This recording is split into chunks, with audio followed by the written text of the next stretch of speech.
Good evening, everyone. I call to order the regular business meeting of the Lakewood City Council today on June 8th at 7:14 p.m. Thank you for bearing with us as our previous meeting went over just a little bit, so we are running a little bit late this evening. For those of you that wish to connect with the meeting online, you can do so at lakewoodspeaks.org or lakewoodco.gov. Just type in City Council video and it'll take you to the right place. If you're tuning in tonight and would like to address the city, you'll be given the opportunity at several points throughout the meeting, including a couple opportunities for general public comment that is for items that are not on this evening's agenda. For those of you that may prefer to leave your comments online and to spare yourself getting up in front of everybody to say them publicly, you can also use lakewoodspeaks.org for your public comment. That is our online public platform that does also have supporting information for all the items that we're voting on this evening. So if you've got questions or curiosities about that, you can also find that as well. You just go to lakewoodspeaks.org, find today's meeting, and then click on the agenda item and you'll find all the backup documents. And the public comment will be left open until tomorrow at 10 a.m. Will the clerk please start us off calling the roll? Councilor Black is absent. Councilors Cruz, aye. Present. Cruz K. Here. Furman. Here. LeBure. Here. Lowe. Here. Nystrom. Here. Ryan. Here. Sinks. Here. Sharzai. Here. And Mayor Strom. Here. You have a quorum, Mayor. All right. Thank you. And this is the point I would ask if you're able to stand, please join us to do so to say this Pledge of Allegiance. Afterwards, we'll stay standing for a moment for silent prayer or reflection. I pledge allegiance to the flag of the United States of America and to the republic for which it stands, one nation, under God, indivisible, with liberty and justice for all.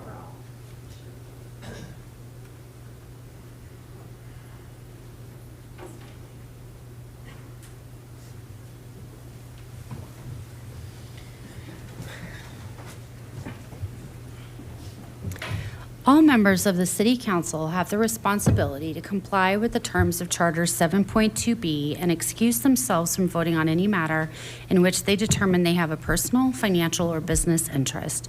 The City Council is empowered by Charter 7.2B to agree by unanimous vote, excluding the member at issue, to excuse any member of the council from voting on a matter in which they determine such member has a personal, financial, or business interest. To kick us off this evening, we have Councilor Ken Cruz here to read a proclamation for Pride Month. Awesome. Thank you, Mayor. All right. Pride Month 2026. Whereas the City Council of the City of Lakewood proclaims the month of June 2026 as lesbian, gay, bisexual, transgender, and queer, LGBTQ+ Pride Month in recognition of the fact that all human beings are born free and equal in dignity and in rights. And whereas the LGBTQ+ individuals have had an immeasurable impact on the cultural, civic, and economic successes of this community, state, and nation. And whereas this nation was founded on the principle that every individual has infinite dignity and worth, and the City Council calls upon the people of Lakewood to embrace this principle and work to eliminate prejudice everywhere it exists. And whereas the City of Lakewood is committed to supporting visibility, dignity, and equality for LGBTQ+ people in our diverse community. And whereas, while society at large increasingly supports the LGBTQ+ equality, it is essential to acknowledge that the need for education and awareness remains vital to end discrimination and prejudice against members of the LGBTQ+ community.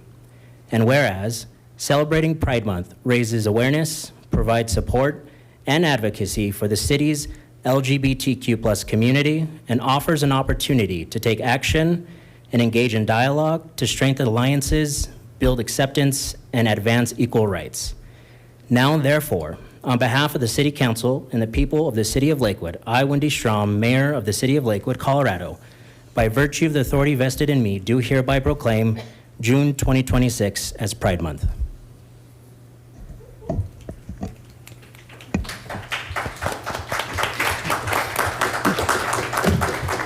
And I have the immense pleasure and honor to share that Lakewood is having officially its first Pride celebration as a city. Yes. Very exciting. This has been a celebration that has been planned among community members and small businesses throughout Lakewood. The date of celebration is this June 20th of 2026. The great thing is a lot of amazing things are planned in Belmar, in the heart of Lakewood. I can say that because I'm Ward 3. I'll leave it there. I don't want to get my other colleagues mad at me. But, it's going to include things like drag brunch, drag bingo. We'll have a lineup of LGBTQ plus performers and artists. We'll have story time by drag queen and survivor of Club Q, Potted Plant. So if you enjoy brunch, great. If you enjoy drag, even better. But if you can enjoy both of them, make sure to look at pridelakewood.com and make sure to see all the amazing events that are planned on top of all the small businesses that will be offering deals, specials, special drinks, onto coffee, and I shouldn't, publicly say badass coffee, but they will also be offering specials as well. So again, check out Pride Lakewood for all of the amazing activations on June 20th, 2026. Thank you. All right. Thank you, Councilor Cruz. Okay, this is the first point in tonight's meeting where the public is invited to address the City Council. This one is on items that are not on this evening's agenda. This initial period of public comment allows for up to 10 speakers. We actually only have 3 signed up this evening. It allows for up to 10 speakers to provide comment on any matter other than an agenda item and does prioritize those with special needs. Speaking during this initial period of public comment does require signing up prior to the meeting. There is no pooling of time and with this, and I want to just take a second to talk a little bit about public comment and what that is here and well, not necessarily part of the purpose, but what we want to make sure that we're doing. With public comment, the goal is to create an environment where everyone can feel safe coming up and share their opinions. And we know in a town of 156,000 people, there will be lots of varying opinions. So I am up here. My role is to make sure that we are hearing from everyone and that we have the opportunity from anyone that wants to sign up to speak. So whether your comments are left on lakewoodspeaks.org or here in chambers, I do ask that all comments be directed up here to us as City Council, that anyone in attendance respect the decorum of these city chambers and practice civility. And so that every speaker may be heard, I ask that everyone here in chambers also refrain from applause or audible support or discord for the speaker. Again, we will have diverging opinions, and our job here this evening is to respect each one. For anyone who is in the audience that may be uncomfortable speaking in front of the room, you are welcome also to leave a comment instead on lakewoodspeaks.org. That will be again left open tonight and until 10 a.m. tomorrow morning. Please note that no campaigning is allowed per our campaign finance rules. If you are speaking and you have handouts, I would ask that you leave them with our Deputy City Clerk, who is right now in the back. Those will be distributed to us after. So those will get to City Council if you do have your handouts. And the purpose of the time tonight is for us to hear from you. This is a listen-only session. There is no back and forth dialogue. If you'd like to have that, I would encourage you to reach out to staff, council, or myself, and we can definitely orchestrate something like that. But tonight is for us to listen. And with that, what I will do is we'll call names, and as I call your name, we'll welcome you up here to the lectern. There is a clock up here for anybody that's not spoken in public comment before that will let you know where you are on your time. Every speaker will be given 3 minutes.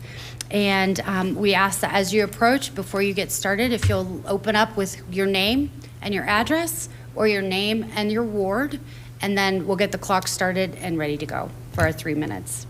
So that is all I have for the our introduction.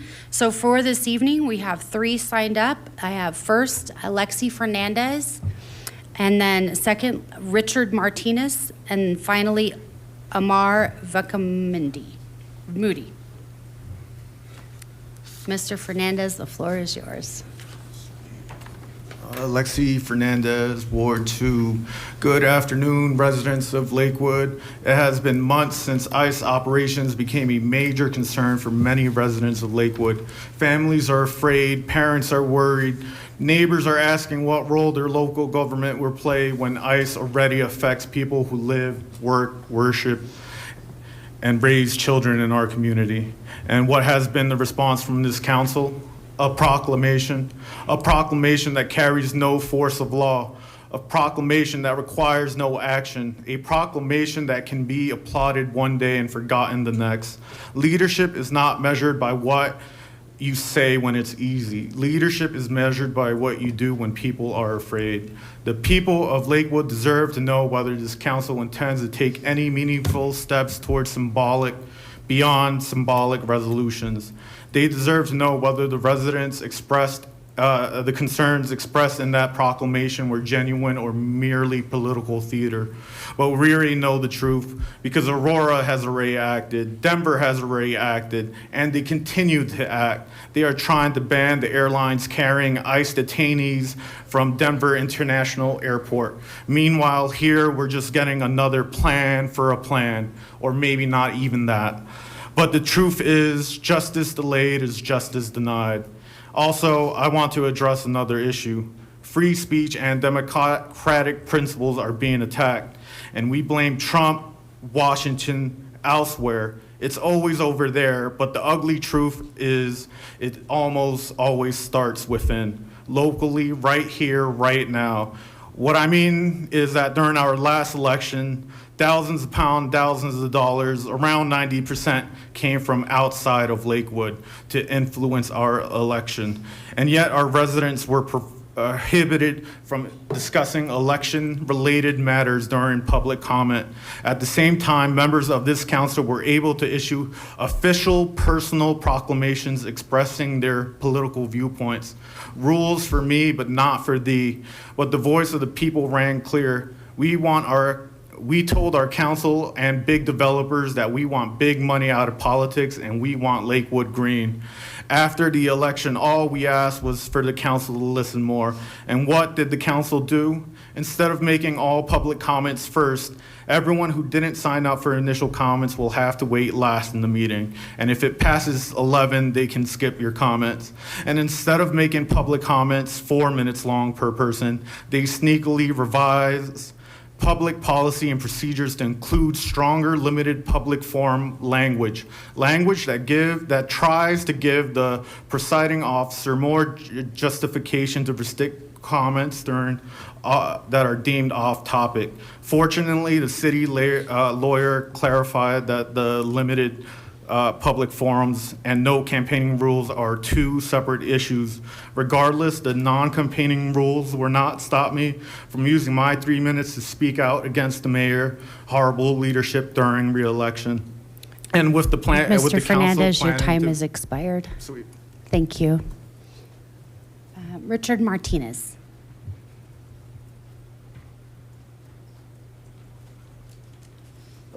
Hello, my name is Richard Martinez.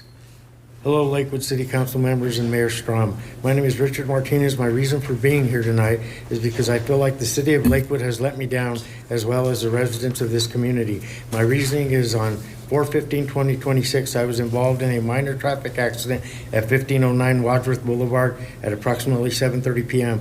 I was backed into in the parking lot at this address. I was going to exchange driver license and insurance information with the person who backed into me. She was unable to provide me with proof of insurance, so I called 911 to report the accident. A short time later, Agent Graham of Lakewood Police arrived. He asked us if we had valid driver's license and proof of insurance. We both replied yes. Agent Graham never asked us to show him our proof. He was able to find proof of insurance for the lady who backed into me from another agent over the radio. Agent Graham then wrote an IR report, incident report, and told us to exchange information. He gave me the IR number and then left the scene.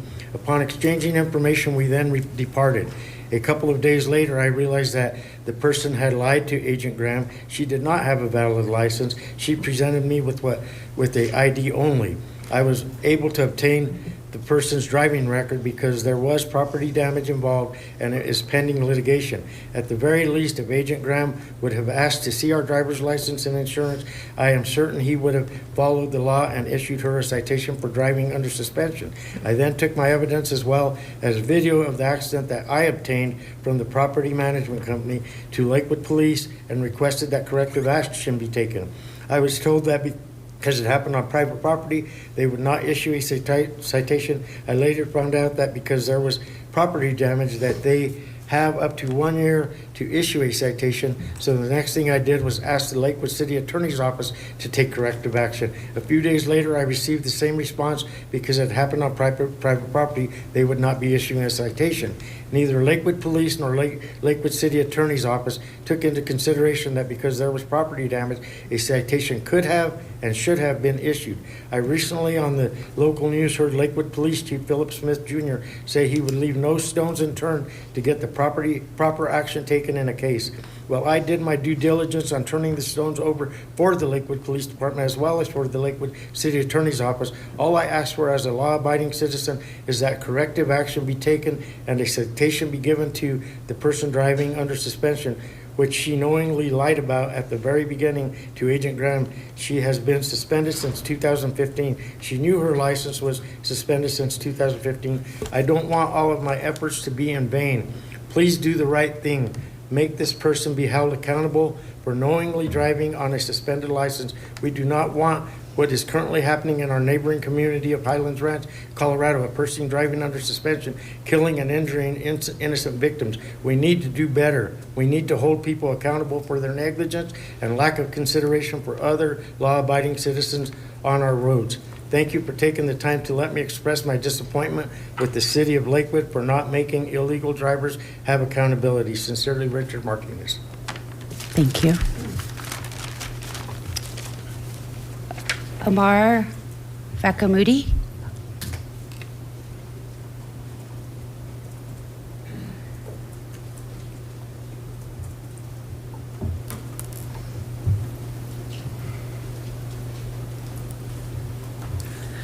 Good evening, City Council. My name is Amar Kumar Vakamudi. I reside at 7605 West 23rd Place, the northeast corner of Ward 2. I'm standing before this city, writing emails and advocating for my basic safety for 4 years.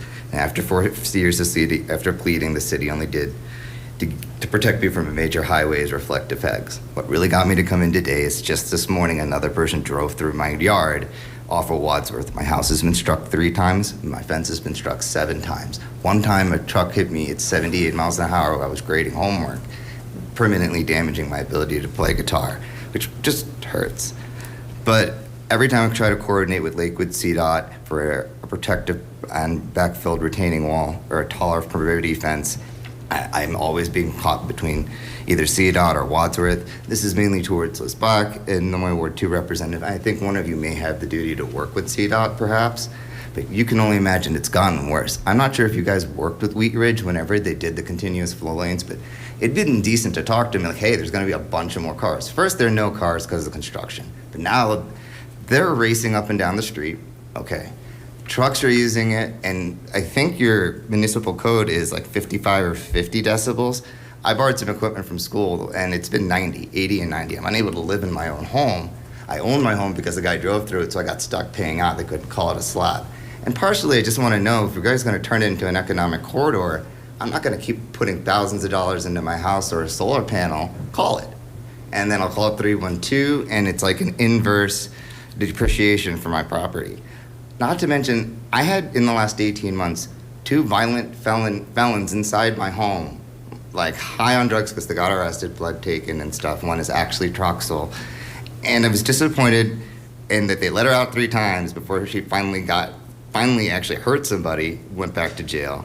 And as a victim of violent felony, I'm holding a bag facing near impossible battle to collect court-ordered restitution. This severely triggered my PTSD and to take on such an emotional toll, financial burden, and acquire and training another service dog. To survive here, I've sunk thousands of dollars in heavy-duty cameras and commercial deadlocks, reinforcement doors on that.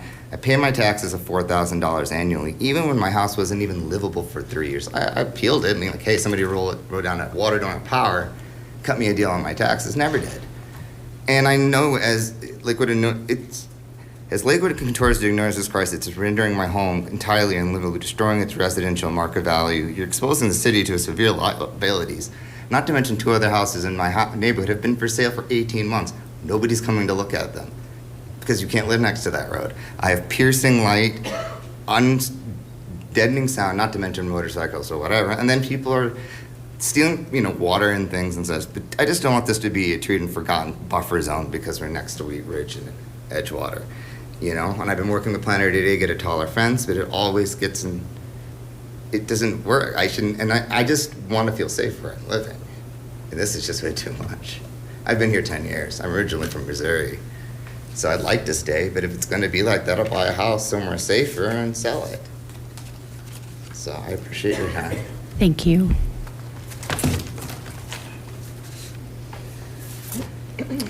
All right, that's our last public comment for our initial period of general public comment. That brings us this evening to our consent agenda. Council, do we have any items that anyone wishes to pull from this evening's consent agenda? Councilor Cruz. Thank you. I'd like to pull item 4I from the consent agenda. All right, any others?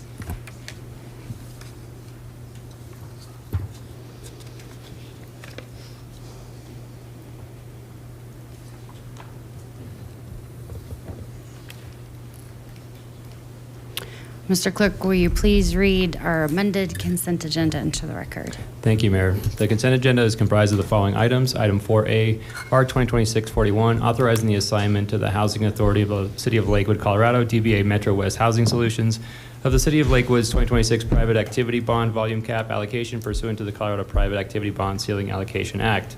Item 4B, R 2026-42, approving the issuance by Housing Authority of the City of Lakewood, Colorado, DBA Metro West Housing Solutions, of its multifamily housing revenue bonds for the sole purpose of qualifying the interest payable on the bonds for the exclusion from the gross income of the owner or owners of the bonds for federal income tax purposes under the applicable provisions of the Internal Revenue Code of 1986, and the loan of the proceeds therefrom to Tiffany Square Preservation LP in support of the Tiffany Square Apartments project. Item 4C, R 2026-43, appointing a member to the Budget and Audit Board.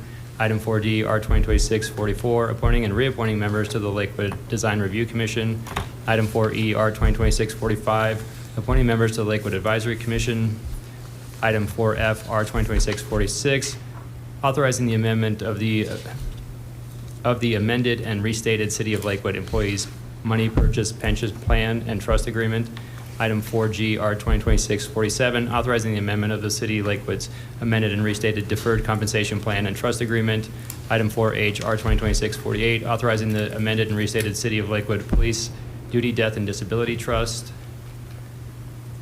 Item 5A, ordinances on first reading, O 2026-20, authorizing conveyance of real property owned by the City of Lakewood and located at 685 Denver West Colorado Mills Boulevard, formerly known as Indiana Street, Golden, Colorado 80401, to the Lena Gulch Metropolitan District.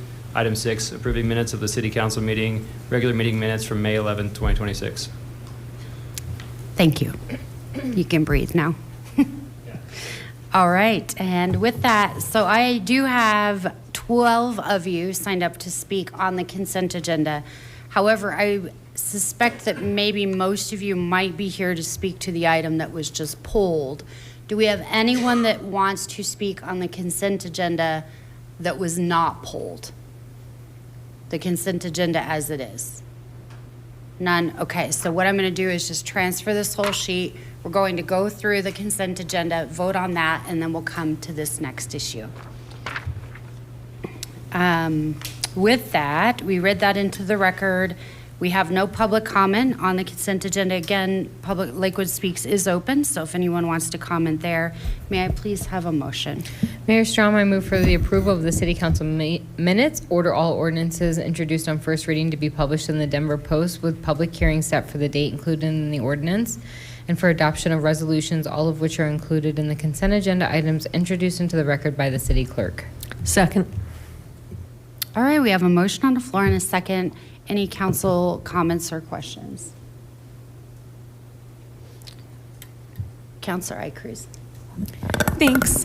Just to make sure all of the Ward 2 constituents see the kind of very technical wording about the private activity bonds or in relation to the sale of Tiffany Square properties, which is really a large source of affordable housing right off of Sheridan that has, I think, is really important to maintain, but also residents there have not been getting the kind of property management and service that they deserve and safe living conditions.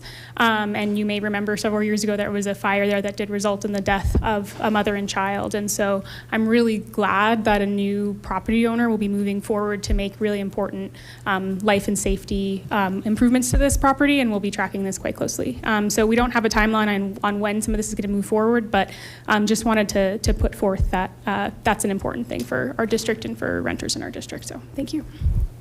Thank you, Counselor. All right, with that, let's go ahead and please cast your vote.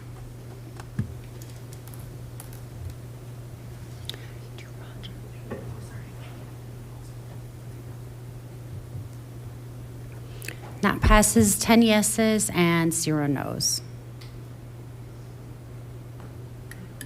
Okay, now item 4I, was it? Will the clerk please read 4I into the record? Item 4I, R 2026-49, to articulate the Lakewood City Council's intentions, values, and top policy priorities in response to federal immigration enforcement practices. Okay, thank you very much. And we will now open public comment on item 4I. So everybody that is signed up here, we'll just go through the list as it was. We'll start with Debbie Jones, Buteo Anderson, and then Z Williams. And again, as you come up, please start by stating your name and your address, or your name and your ward, and then we'll get the 3 minutes clock started.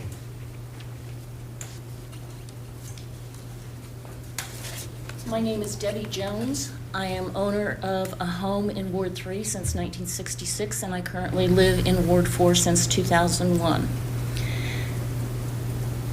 I support the resolution, but I find it lacking. And the reason I find it lacking is you can't know what to fix unless you understand what actually happened on that date. Please find the backbone to make this resolution stronger as you move forward before we find a Lakewood resident bleeding to death on our streets. Yes, I am angry at this. I was on Ingalls twice that day. As City Council, you should have concerns about 3 primary areas on what happened Saturday: appearance, accountability, and transparency. I do want to acknowledge that Lakewood PD did require ICE to get a judicial warrant. Whoopee. Did Lakewood PD collaborate with ICE that day? To be honest, it doesn't really matter whether they did or they didn't. The appearance is what matters, and it appeared that they did collaborate and support ICE. And that's the problem. I've got 4 pages of comments. I don't have the desire to spend all my time there, but I want to highlight a few things. ICE always claims that they are the victims of a car assault, yet there's no evidence that has proven that to be the case, and they claimed that on Saturday. An excessive amount of public and private areas were taped off from residents, and residents were threatened with violence by ICE. They had mace in their hands. They were pointing out people in the crowd, protesters in the crowd, that they intended to harm.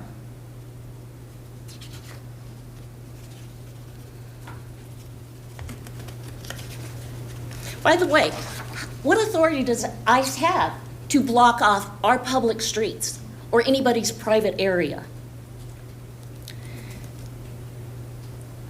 And then I want to come to what particularly involved me. I called 911 that day because an ICE office agent brutally assaulted a protester who was doing nonviolent civil disobedience. They threw him into a dumpster. This man could not stand up after they threw him in the dumpster. Has the ICE agent been identified? Has there been an investigation? Has it been referred to the district attorney for potential charges? What about the poor victim? He was doing what he was entitled to do.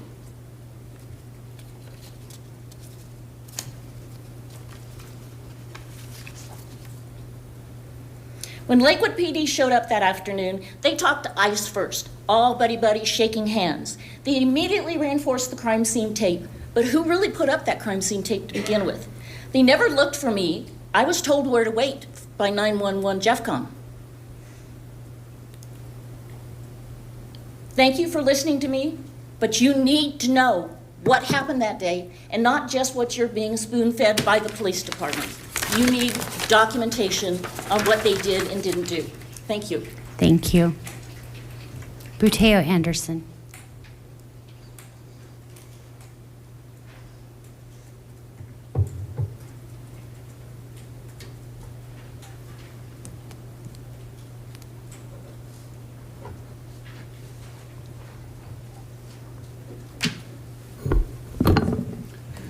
Good evening. My name is Buteo Anderson, and I reside at 2230 South McIntyre Street. I stand in solidarity with our immigrant friends and neighbors to denounce the cruelty and lawlessness we're witnessing from federal immigration enforcement. Rumors are circulating that ICE is preparing to ramp up enforcement activity right here in Lakewood. This means more raids, increased kidnappings, more widespread occurrences of family separation, and the general diminishing of our community's righteousness and humanity. Thousands of our friends and neighbors who happen to be immigrants are being caged across our state in appalling conditions with substandard nutrition, medical neglect, and no mental health provisions, where fear, loneliness, and crushing anxiety constantly torments them. The cruelty is the point. Oh, and also there's the profiteering. The private for-profit prison system, GEO, receives approximately $180 per detainee per day. That adds up to around $2.5 billion in government contract dinero raked in by GEO in just last year. It's unconscionable, and it's shamefully exploitative. Open source intelligence reveals that there are at least 9 secret ICE black sites across our state where people are being held captive in buildings that are not zoned or permitted for inhabitants. Many of these places lack appropriate restroom and sleeping accommodations. Going against their own policy, ICE denies these sites exist. It's a stunning example of the lying, lawlessness, and lack of accountability we're witnessing from the United States federal government during these dystopian times. Los inmigrantes merecen respeto. Son nuestros vecinos, nuestros amigos, nuestros familiares. Hacen el trabajo necesario para mantener nuestra sociedad y son de la sangre pura que fluye por los ríos espirituales de esta bella tierra. As a citizen of Lakewood, I object to the presence of masked, poorly trained, and heavily armed vigilantes terrorizing my community. Immigrants deserve respect. They are our neighbors, our family members, and our friends, an integral part of our society. They have become the target of grave injustices and abuses at the hands of ICE. We carry the responsibility to demand change. On behalf of decency and righteousness, I implore this council to oppose in the strongest of terms any and all ICE activity in our beloved community. Gracias. Thank you. Z. Williams, then Robin McKinnon, and then Kai Martinez. Howdy, y'all. My name is Z. Williams. I'm a resident of Ward 2. Thankful to be here with you again. About a year ago, actually, I came in here with the ashes of my dead friend and talked to you for the first time. After the ICE violence at 2nd and Ingalls, we came here and asked you to do something.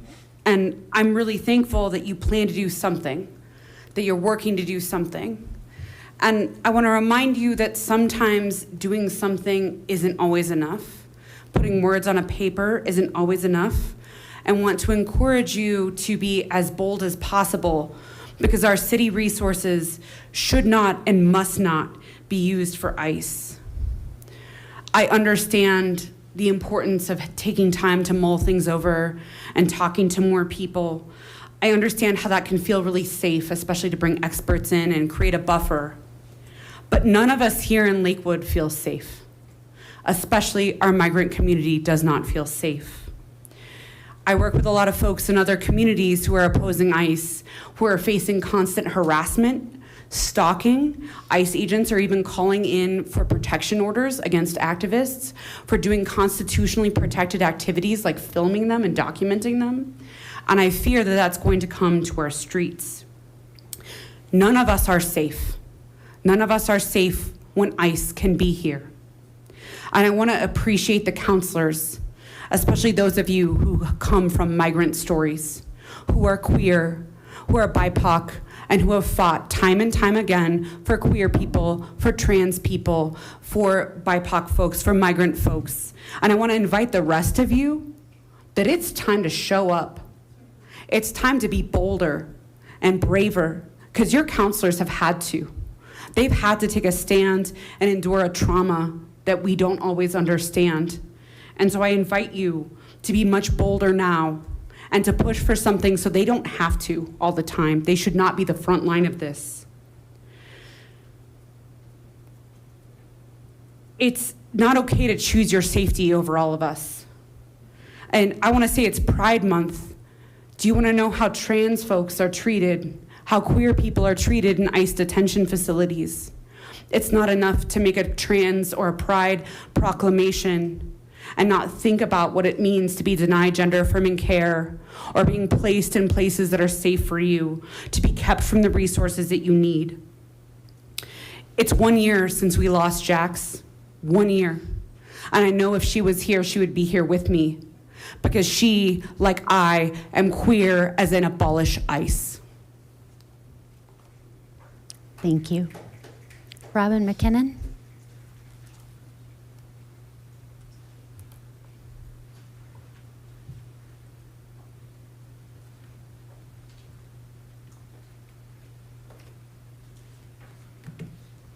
Good evening, Council. Happy Pride. Thank you so much, Ken Cruz, for your proclamation. I need to know that you believe that. I need to know that if you invite my beloved community to Lakewood, you will see their dollars and you will see how cute we are and you will see joy that only queer joy can bring, but I need to know that my people are safe. I need to know that you care about trans people that are gonna come to Lakewood in the next week, and that's on you. I also want to speak on the ICE proclamation and remind you, I came here a week after. I was in those streets for hours at Ingalls, and I want to remind you what happened. ICE assaulted your constituents. ICE maced your constituents. Lakewood PD, and I need you to know this, and I need the corrupt city manager to know this. Lakewood PD pushed the protesters back that allowed ICE to capture one of our neighbors. And that neighbor is currently in Texas, and he's going to be deported. And so he's separated from his family, and he suffers so many medical issues from the corruptness that he suffered in his home community, and he's being sent back there. And we have Lakewood PD to thank for that. They pushed us back to break down that door that day. And I echo that I need you to be brave. I need you to not communicate about ICE. I need you to show up. I'll be in these streets every single day that somebody is in Lakewood. And I'm gonna make sure that my neighbors are safe. And I need you to care that your neighbors are safe. Ward 2 has had a specific amount of targets that ICE is constantly there. They're targeting the people that are there for working in the morning. They hang around the Home Depot parking lot and they pick up people who are showing up to work. They're building Lakewood. Those people are our community. We are built by immigrants and we are better because of that. And ICE is there picking them up. ICE hovers around the mutual aid sources. So when people are going to pick up food or when food delivery is going to people who are now too scared to go get food for their families, ICE targets them and follows them.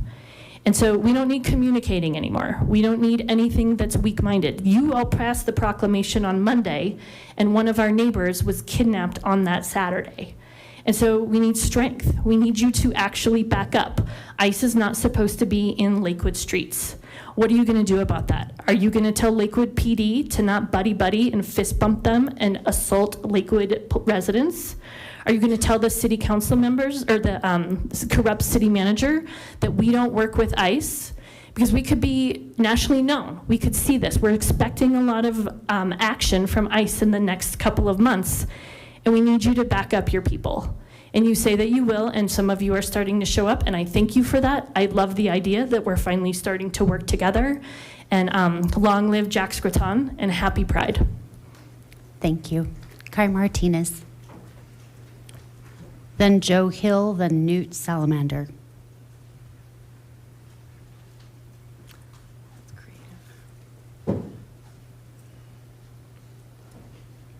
Hello, members of council.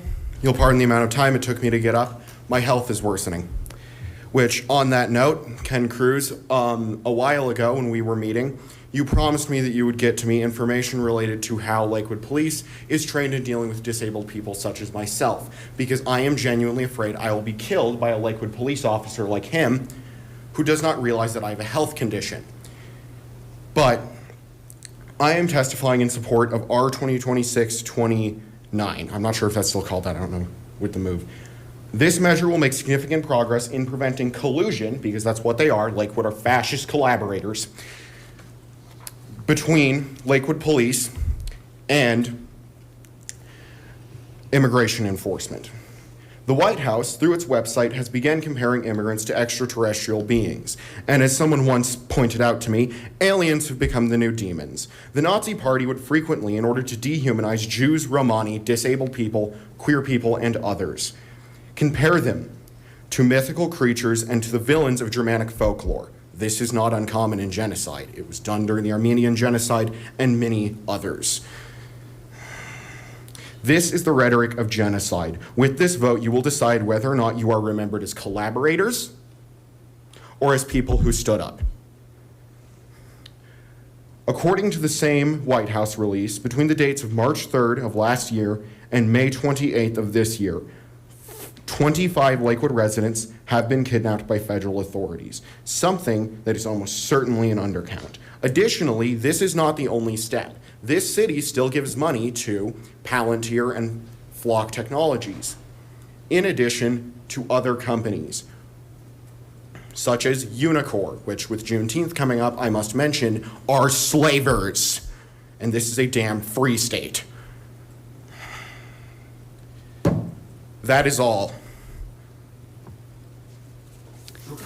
Thank you. Joe Hill?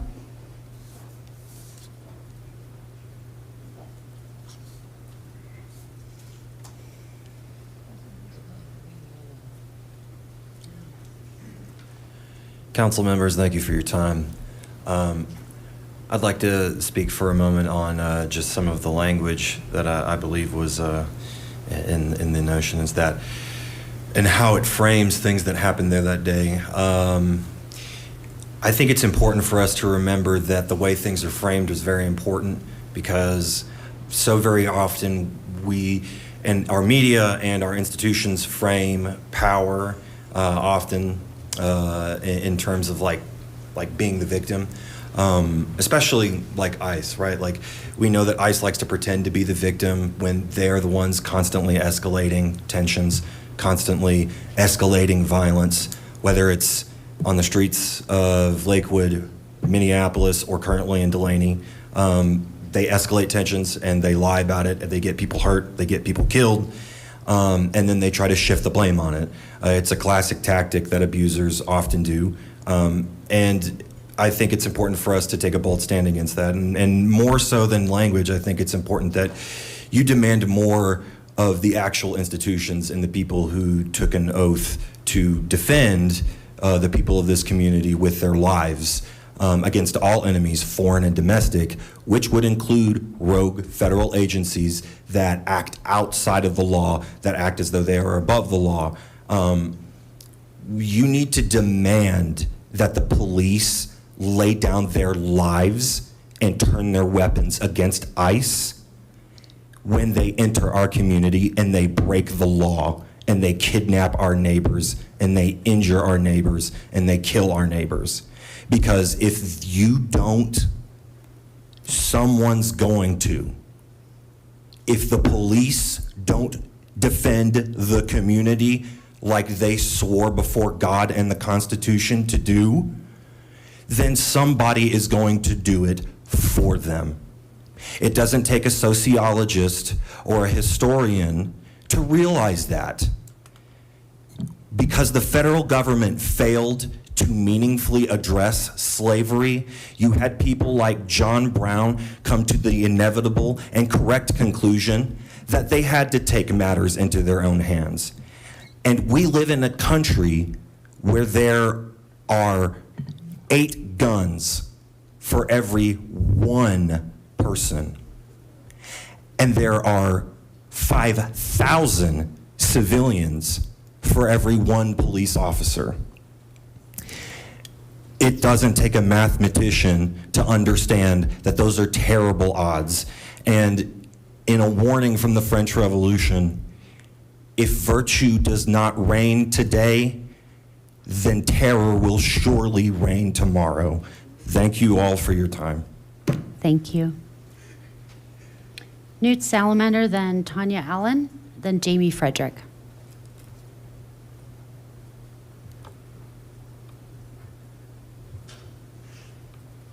Hello, my name is Newt. I'm a resident of Ward 2, I believe.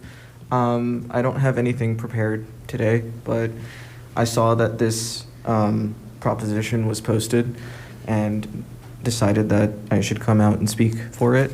I would like to see more opposition towards any collaboration with ICE agents.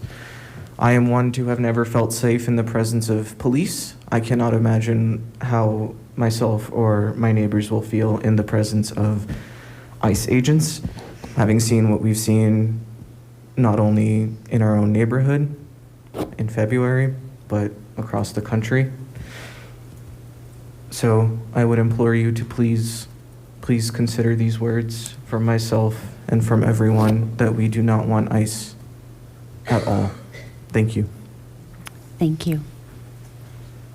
Tanya Allen.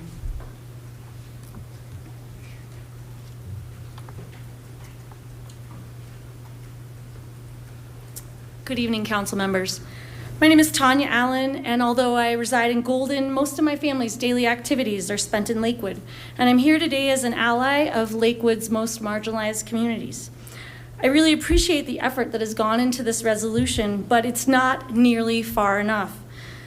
After reading this resolution, I'm concerned that it focuses really on communication rather than actual protections. It proposes training and websites and communities and outreach and dialogue and reporting, but none of these really answer the question that many of our immigrant communities are asking: what protection will there be for me when federal immigration enforcement really shows up in my community?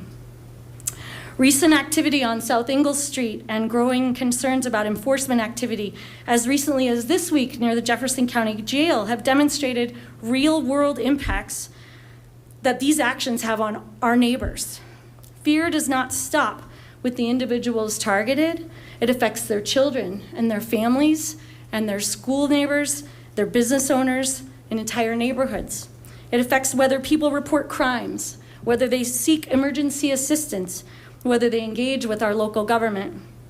If Lakewood's goal is to maintain trust between our residents and our public institutions, this resolution needs to go well beyond education and outreach, and it needs to include clear policy commitments. I encourage the council to amend this resolution to explicitly state that our city's personnel, the facilities, our equipment, our databases, our taxpayer-funded resources for the folks in this room and around the community will not be used to assist civil immigration enforcement, except where required by law. This resolution repeatedly references trust. Trust is not created by websites. Trust is not created by committees. Trust is created when residents know where the city stands and they see it backed up by actions and real protections. I appreciate the city's willingness to engage with community members and civil rights activists and immigrant rights organizations, but that's not nearly enough. I need you to take the next step and translate those values into enforceable policy and real action that provides meaningful protection for immigrants and their families. I am also speaking tonight as the mother of a transgender child who lives and works and resides in Lakewood. And as Pride Month, I am reminded that the promise of safety and dignity and belonging must extend to all of our neighbors, our immigrant neighbors, our trans neighbors, all of our neighbors. As a parent, I know what that feels like to worry whether your child's going to be protected, and that extends to our immigrant communities. That desire is for all of us. Pride is a reminder that when progress happens, when communities choose courage and over fear and inclusion over exclusion. Thank you. Thank you. Jamie Frederick, then Deanne Major, then Amber Varwig.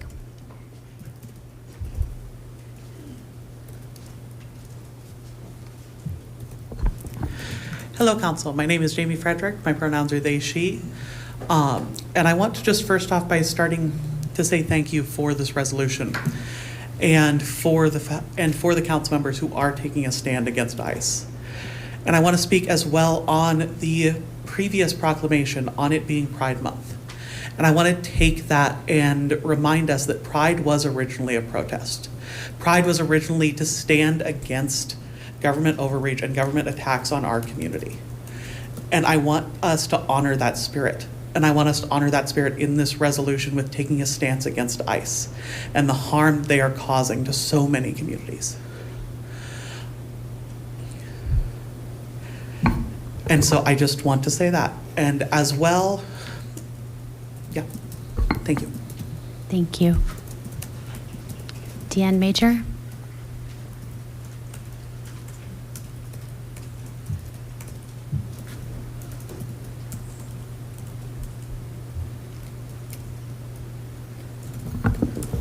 Hi, I'm Deanne Major, resident of Ward 2, and I need to scroll down for my comments.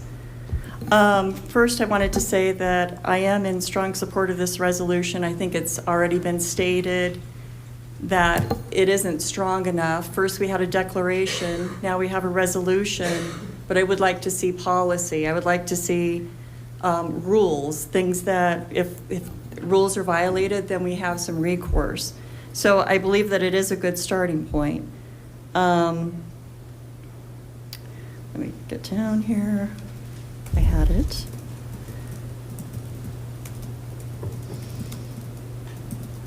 I'm at the very bottom.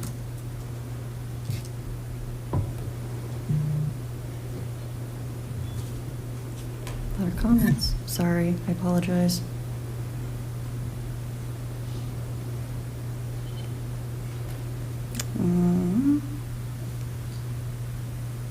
Okay, here I am.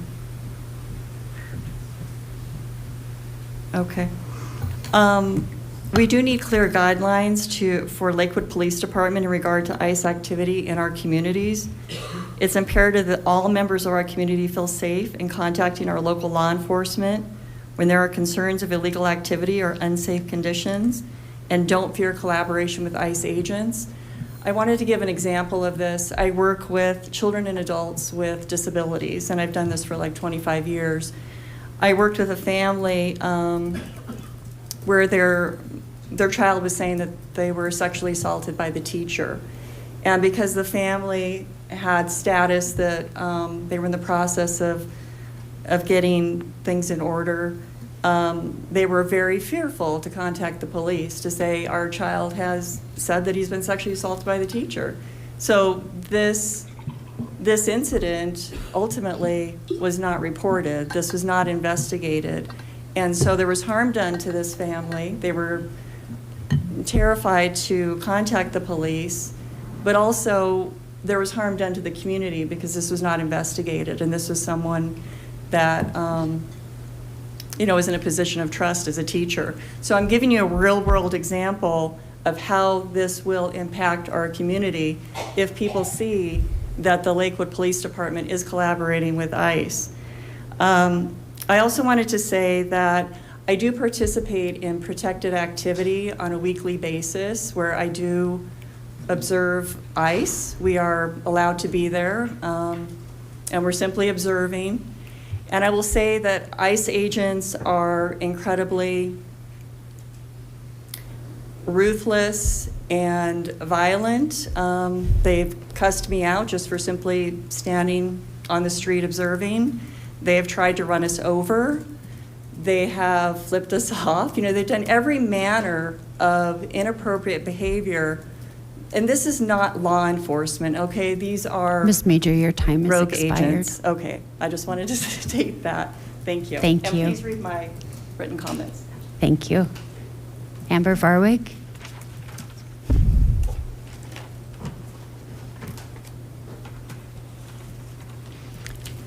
After Amber Varwig, we have Jamie Lynn Sallin.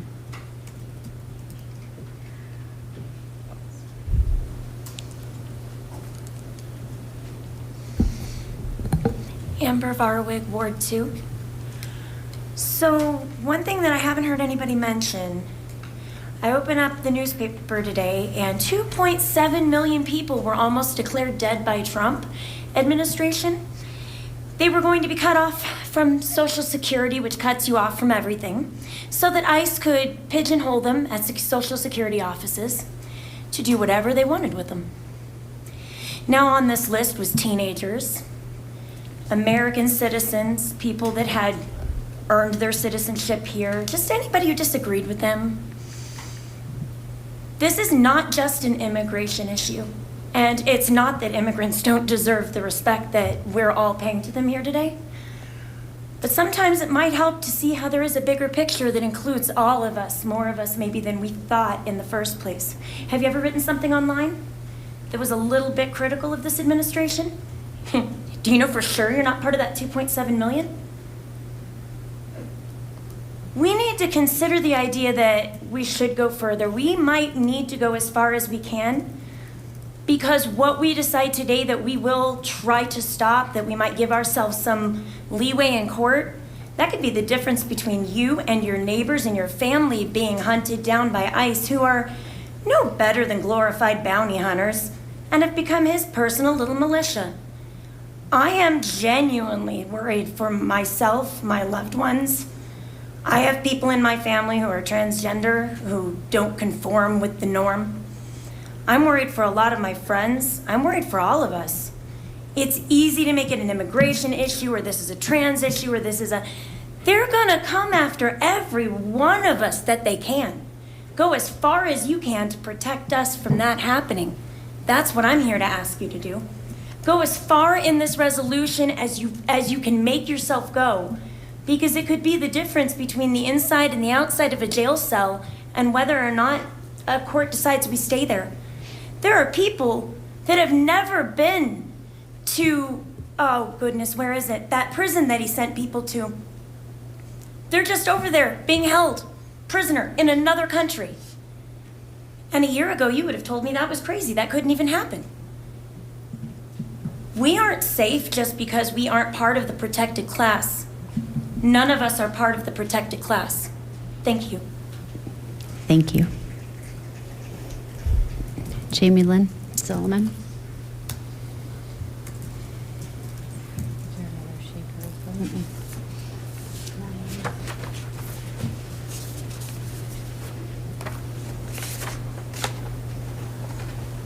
Hello, Jamie Lynn Solomon, in Ward 2. So as most people have spoken on, I think the resolution needs to go about as far as we can take it. But one thing that I wanted to note about it that I thought was excellent is the fact that it is emphasizing training people that are in linchpin positions to stop ICE from doing things that are illegal. So when we look at the last election, there are numerous examples of one person being in the right place, the right time, in the right position that was able to stop something from going through that was not legal, to stop votes from being not counted, from stopping ballots from being thrown away, from stopping entire districts from being discounted, because one person was in the right spot and knew the law. So the fact that this resolution does have elements that focus on training people to know exactly what the laws are, we need to train people to know the furthest extent that they can take their legal rights to stop ICE from doing things. If we have people in positions that know exactly what they are allowed to do to stop ICE, that's going to be the key to stopping a lot of heinous crimes from occurring, because they are not concerned with law, they are not concerned with justice, they are not concerned with what they are and are not allowed to do, because no one is stopping them. If we have people trained and knowledgeable on what they can do to prevent ICE from abusing the system, that is going to be key in a lot of situations from stopping ICE from acting extrajudicially. That being said, please add as much to this as we can. We want to stop them from being in our community to the largest extent that we are capable of doing. But I just wanted to isolate that one part, that getting people trained up and getting people knowledgeable on the laws is going to be incredibly important. And I think that that's an excellent part of this resolution. Thank you. Thank you. And that wraps our public comment on this agenda.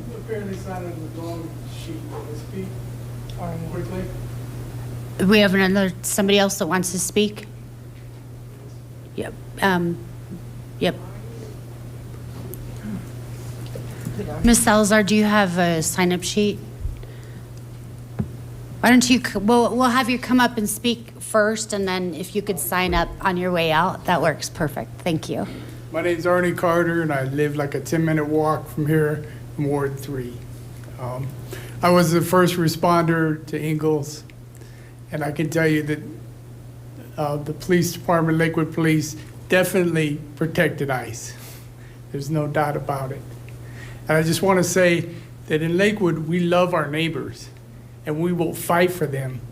It would sure make it a lot easier if we didn't have to fight City Council and the Lakewood Police Department, but we will if we have to. Thank you. Thank you. All right, that wraps our public comment on that agenda item. Do we have any amendments before we move forward on discussion? Councilor Cruz. We want to do, okay, I'm sorry, we're going to go with a little bit of conversation prior to doing that. So did you want to say anything first? Okay. Yeah, so, working very closely with my colleagues here on council in regards to introducing this, to the point, right, that there was a proclamation by council as a step one. And, we are here tonight, obviously, speaking in regards to a resolution. I will say for me personally, I truly believe that this isn't the answer. I believe it's a step.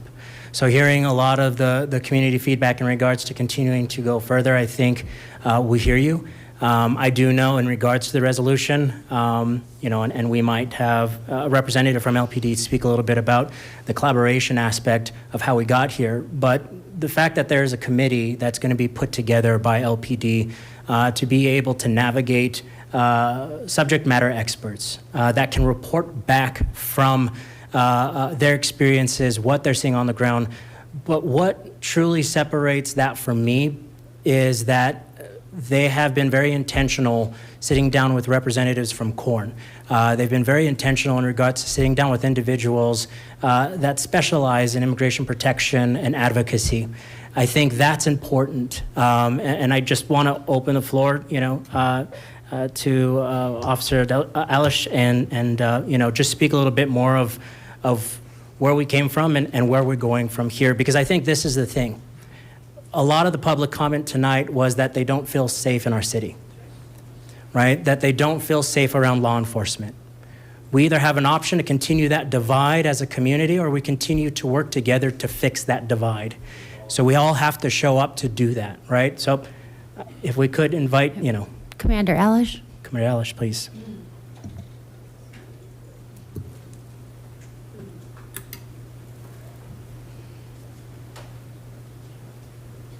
Good evening. John Alish, Lakewood PD, and Councilor Cruz and everyone in the room. I do think this is a first step, but I think one thing that the PD always prioritizes is, we want to take care of victims first. We want to protect those in our community, and that's regardless of who is in our community. We want to take care of everyone, okay? And I truly believe that. And what I want to tell you is, as we move forward with this, we need to find ways that anyone and everyone can feel comfortable coming to the Lakewood PD when they feel like they've been a victim. When the lady mentioned that there was someone whose child was sexually assaulted, they felt scared to come to us. That's a failure. That's a problem, because, and we need to change that perception, and we need to find a way to build that trust. And so I think this example of this here is a chance to do that, because trust is only built when we start sitting down and talking together at the table and finding common ground on how we can deal with this. And I think that's what Councilor Cruz and this council is trying to do, and that's what we support as a police department, is we don't want it to feel like an us versus them, or they're in the middle siding with one or the other. When we wear this badge, we wear this badge to protect our community, not the interests of one part of the government, right? And so that's what we're here for. And so as we move forward, I think that's what we're looking for, is a way to come together as a group, identify how different groups that feel marginalized or mistreated by these folks could be supported by us, because that's what we're here for. And at the end of the day, I want to make sure that a victim of a crime never feels like they can't come to us, because that needs to be prioritized first. Thank you, Commander. Anything else, Councilor K. Cruz? You know, there is. You know, I prepped something tonight because I've been really, I take this very seriously. You know, on February 28th, federal immigration came to Lakewood. And for many of our neighbors, like was mentioned for public comment, you know, these are people who shop at our stores, whose children go to our schools, you know, who work alongside us and worship beside us. And that day did create a lot of fear, real fear. And since that day, I've truly been asking the question, as a city, where are we going from here? And like I mentioned, I don't believe this resolution is the answer, but it's a step. And it's a step forward, making sure that not only city employees from City Hall, but also to the Lakewood Police Department knows our intentions, knows our values, and knows exactly what our city can and cannot do. So that our staff is prepared, so that our community is protected, so that we continue to build upon the trust, so that no one has to wonder where Lakewood stands. No child should be taken from their school. No family should be torn apart. And that is not the city that I want to live in, and from hearing a lot of you, that is not the city you want to live in either. I believe in the dignity of every human being. My faith tells me to love God and to love my neighbor. And that neighbor comes with no conditions. It doesn't matter what your nationality is, ethnicity, paperwork, just neighbor. And my faith doesn't ask me to check someone's paperwork before I decide to love my neighbor. And my job as a council member, and I think a lot of us take this seriously on this dais, it doesn't ask us to decide who in Lakewood deserves to feel safe. Everyone deserves to feel safe in this city. And there's a prayer that I'm sure many of you grew up with in this room, and maybe not, that was said at Sunday services, dinners, funerals, and it's called the Lord's Prayer. And at the heart of it is one of the statements that really rings to me. And it says, "Thy kingdom come, thy will be done on earth as it is in heaven." I don't believe heaven is full of hate. I don't believe heaven is full of division. I don't believe heaven cares what country you came from. We are all created in the image and likeness of God. And I urge, you know, my fellow counselors on this dais, I don't want to wait to live out that part of the prayer. I want to live that here in this city now, and I just urge your support towards this resolution. Thank you, Counselor. Let's go ahead and put a motion on the floor. Mayor, I move for the adoption of Resolution 2026-49. Second. We have a motion on the floor and a second. We ready for amendment? Counselor I. Cruz. Thank you, and really appreciate the work that Councilor K. Cruz has put into this, and also I know Councilor Black worked on some of these conversations as well. She wasn't able to be here tonight, but there's been a lot of work happening in the background that sometimes is hard for everybody to see on what's going on with some of the conversations with PD, with the folks in the community, with our city attorney's office, and I know the mayor and Mayor Pro Tem have a huge job in some of the scheduling and driving the agenda on what is a constantly moving and dynamic set of issues that we're having to respond to, particularly in this current administration. So with that being said, appreciating sort of a lot of the language that's in this resolution, and I'm excited to support it. In coming from a similar place as I think many folks in the crowd were speaking to earlier, and also that I know I've heard as a general sentiment from a lot of my fellow counselors, wanted to make sure that the process that this resolution is sort of setting up to plan for goes as far as we possibly think we can to ensure our neighbors know that the city is a safe place for them and that our city government is doing whatever we can to not work with ICE in civil immigration enforcement. And so to that end, it's really easy to look at language that people put out, and sometimes language has a big role in pushing forward the narrative and the conversation on where the courts come down on things. And I think we've been watching what have been happening in a lot of other cities and learning that the courts are making some interesting decisions, I would say, on what cities can do in this capacity. And so I think trying to in this dynamic situation of watching these decisions and what other cities are doing, working on something that's actually enforceable so that what we are doing means something to the community, and also leaving some room for more learning, because this continues to be a dynamic situation as ICE's tactics change, as we learn more from the federal courts and the federal government as well. So with that being said, I would like to make a motion to make an amendment to amend item 5 on the list to add, this process shall ensure that the city of Lakewood, in an effort to protect its residents in their use of public space, shall not encourage or support the use of city-owned or city-controlled property for use as a staging area, processing location, or operations base for civil immigration enforcement activities, except as otherwise required by state or federal law, judicial warrant, court order, or contractual obligation at the end of the text. Second. All right, we have a motion and a second. Mayor Pro Tem, you have your hand up. Let's get through this. Something else. Oh, yours is separate? Okay, I'm going to remove your hand. We'll come back. Okay. All right, motion on the floor and a second. Council conversation before voting on that.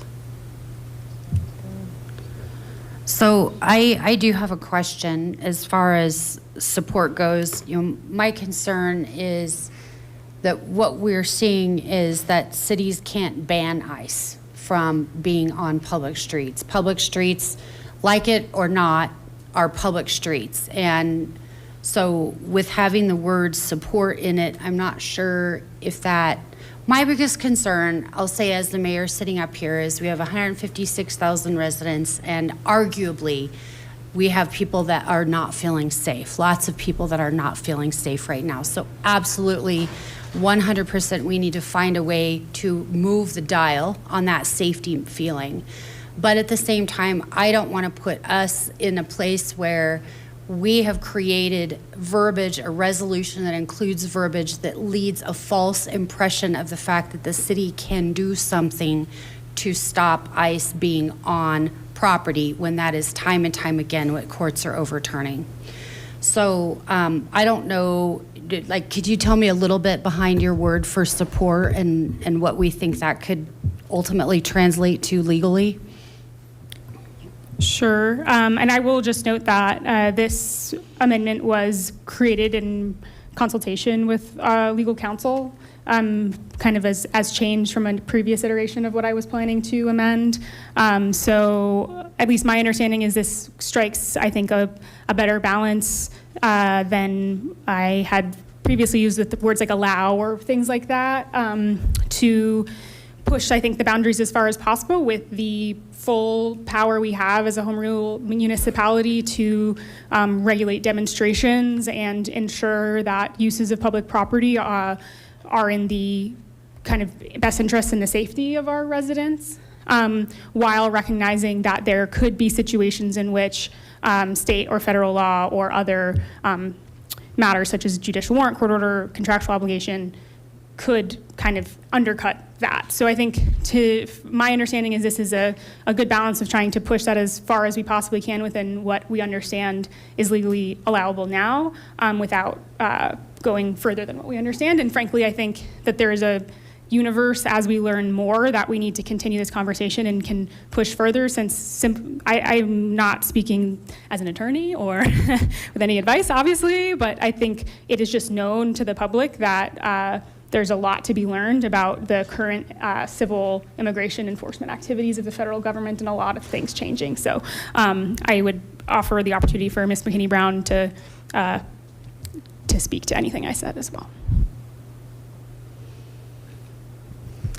This is such a legally fraught issue that I'm not comfortable giving you legal advice in an open session. Anything I say can and will be used against somebody. So I think that you did a great job of explaining your proposed amendment. Thank you. Any other questions, thoughts, or comments before we vote on the amendment itself? All right, seeing none, please go ahead and cast your votes.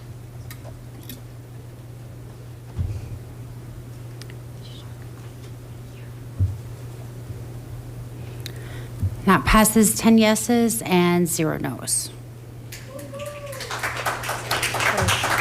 Next. Just the amendment. Just the amendment.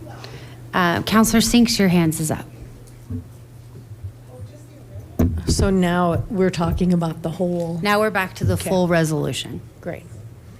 So I was wondering on some things such as number 1, develop and implement a preparedness plan, et cetera. And also number 2, there doesn't seem to be any time factor on these. Is that something that would be beneficial to say this preparedness plan should be in place by, or any thoughts on that? Anyone? Yeah. I mean, I think it would be valuable to have it. I don't have an idea how long, but certainly not very long, as active as ICE is threatening to be. So.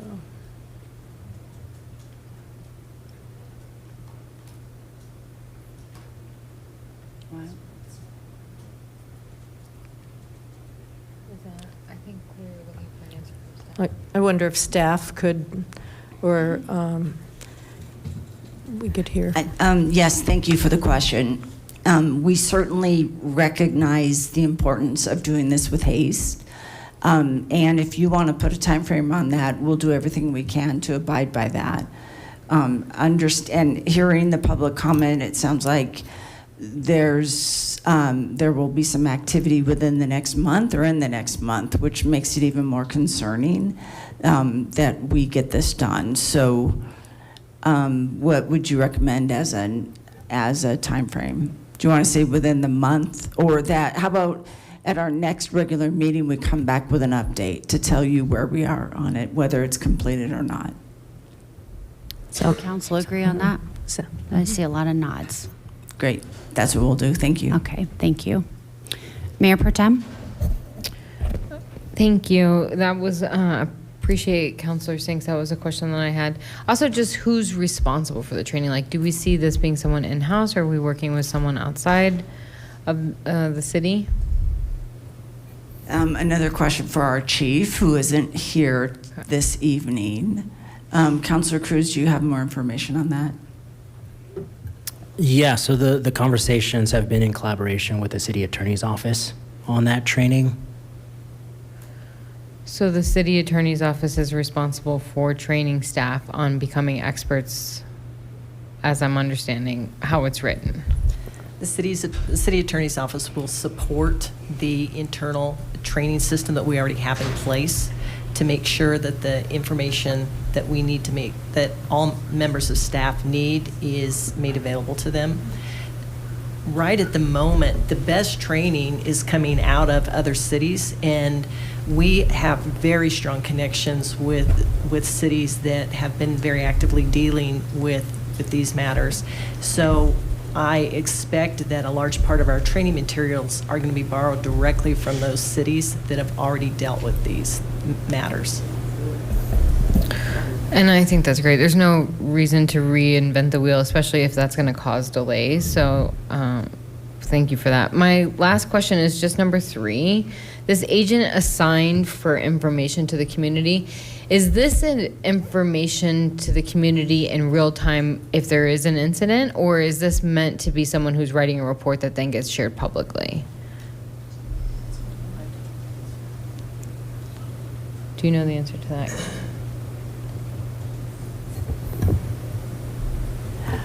Thank you. That's a really good question, and that's information that we can do this quickly if it goes online in real time.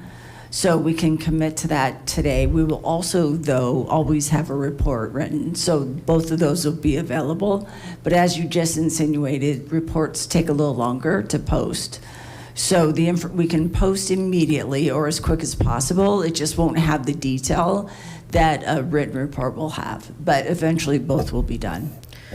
Great. And I would be advocating for someone like on site as well to be available. So we heard from a community member, I believe Ms. Jones, who was there, did not get a response from LPD during the event. And so if we can make sure that there is someone that's available to answer questions, because there are a lot of folks that are trained as observers and are coming and witnessing this. And I think having a point person there to give them answers on the work that LPD is doing and how we're holding the line and some of the safeguards that we've created would be really helpful. Yes, thank you. The city attorney just pointed out that that's actually identified in the, what is that, the 4th bullet under item 3.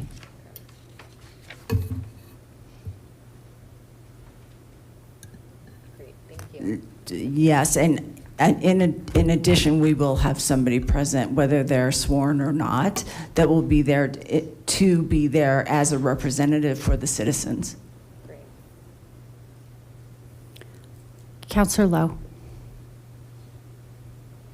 Thank you, Mayor. I have a statement on this, but if other councilors have questions first or questions for staff on this first, I'm happy to defer to them. You're the only hand up at this moment, so go ahead. Great.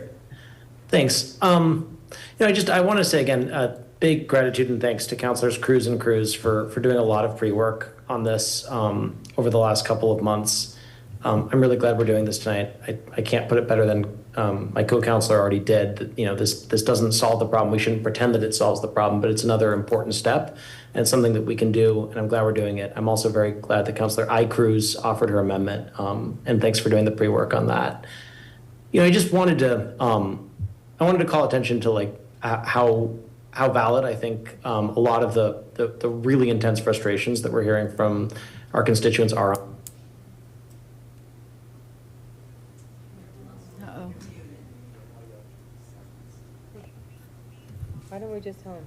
Counselor, you lost your audio. Mayor, it might be a Channel 8 connection. They're looking into it. Okay. It looks... Councillor Lowe, if you can hear us, poetic. We can't hear you. Oh, no. That's heartbreaking. Someone text him. I'm calling him. Oh my God, Roger, pick up your phone.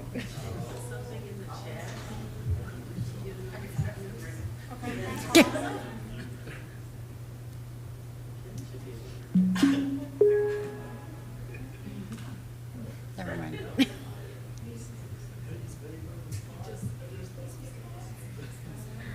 Counselor, can you hear us?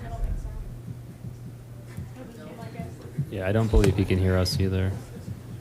That was his most succinct remarks, too, guys.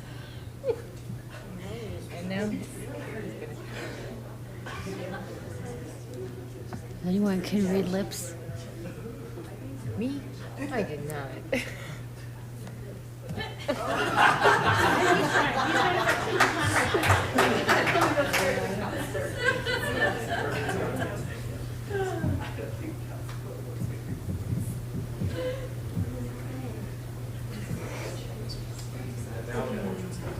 Mayor, it sounds like Channel 8's doing a reboot. And hopefully bring Councilor Lowe with sound back. While we're waiting for that, I do have a new hand up. Councillor Kate Cruz. I just want to take the moment to also thank Councilor Liz Black, as Councilor Black was heavily involved in the crafting of this as well. So just want to make sure to give credit there as well.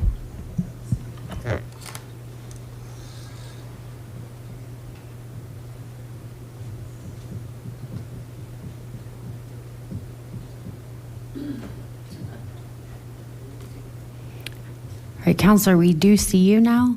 If you can hear us, maybe we're close to, nope.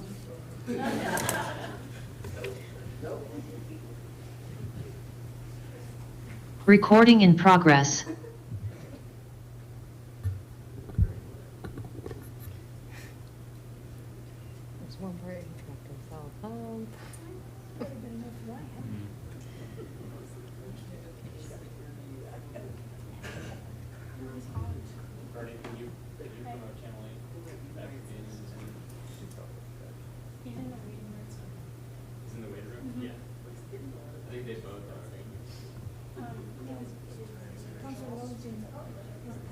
Recording in progress.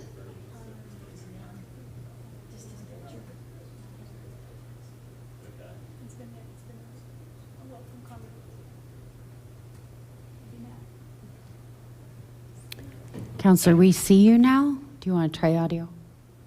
Can people hear me? Yay, we can. Okay.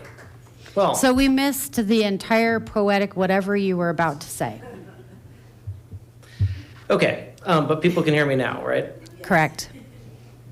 All right. Well, all the more incentive for me to keep this short and sweet, I guess. I just want to thank very much Councilor I. Cruz and Councilor K. Cruz for their work on this. I'm looking forward to supporting this. I'm glad to support the amendment. I think I agree with the public that the conditions that the behaviors across the country that ICE is engaging in are abhorrent. I note that Senator Andy Kim in New Jersey visited a privately run for-profit detention facility in New Jersey, run by, where ICE detainees are being housed, and reported with his own eyes just inhuman conditions there, conditions that are causing a number of them to engage in hunger strikes, which is, really, really disturbing. And that same company has a facility right here in Colorado. These conditions were pervasive, and frankly, the problems around ICE and ICE's treatment of detainees and the way ICE conducts itself preceded the current administration, but it's gotten far, far worse under the current administration. So I'm glad we're doing this. I agree with Councilor K. Cruz that it's an important step, but it's, there's more work to do.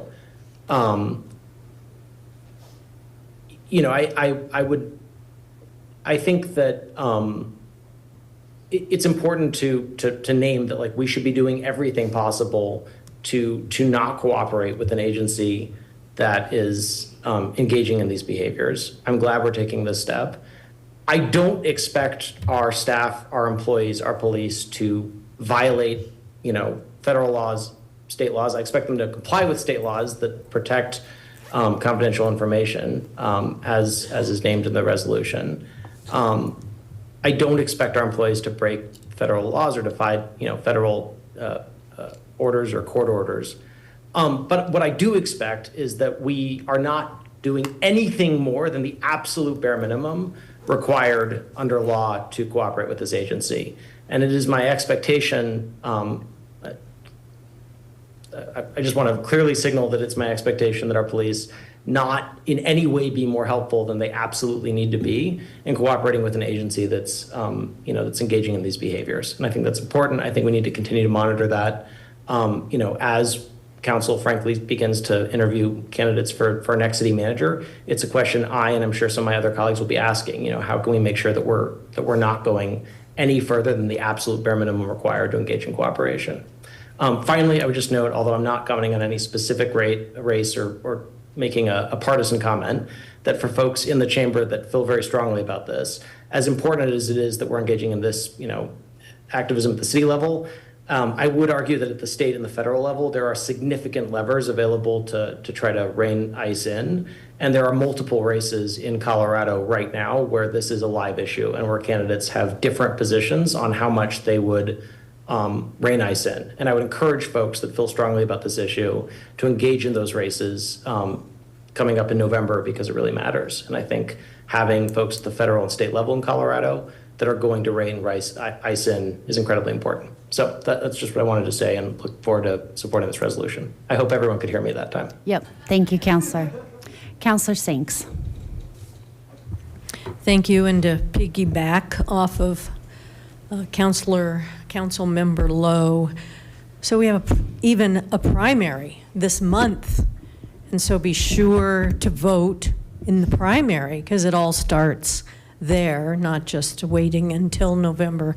Get involved now, educate yourself about who's running and who wins the primary, and then back them as it matches your views. Thank you. All right, that is the last hand I have up. So at this point, please go ahead and cast your vote. And this time it's for the full resolution.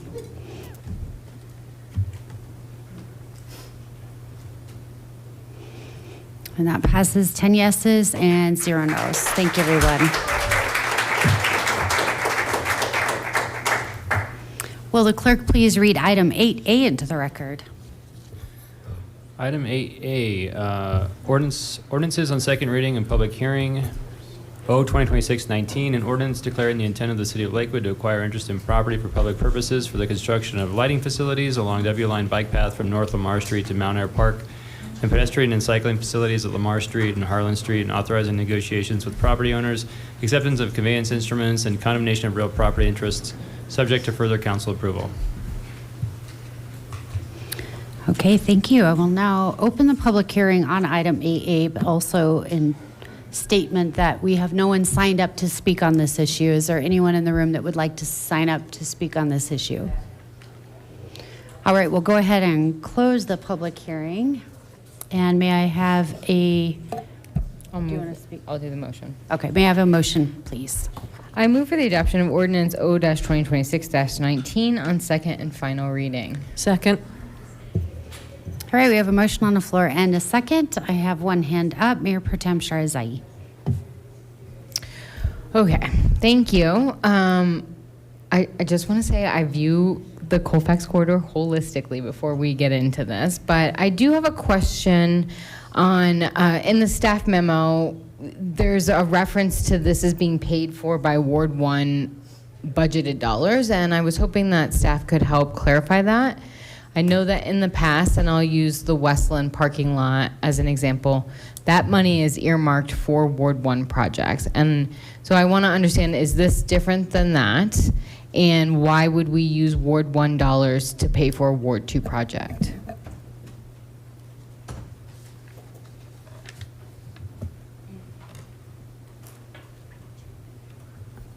Thank you, Mayor Pro Tem. Staff did evaluate that question earlier. Thank you for bringing that to our attention. So we had time to do that. The line in the budget actually speaks to, it does say Ward 1, but several years ago, staff combined those two, Ward 1 and Ward 2 funding. This project itself is completely within Ward 2, and so a couple of years ago, those two funds were combined to cover both Ward 1 and Ward 2, but the language was never changed or the line item in the budget. So it does cover Ward 2, and there were funds that were transferred from several years ago that go towards, that were from Ward 2 previously that are being used for this project. So it really is a combined now line item for both Ward 1 and Ward 2. Can I ask, were other wards combined?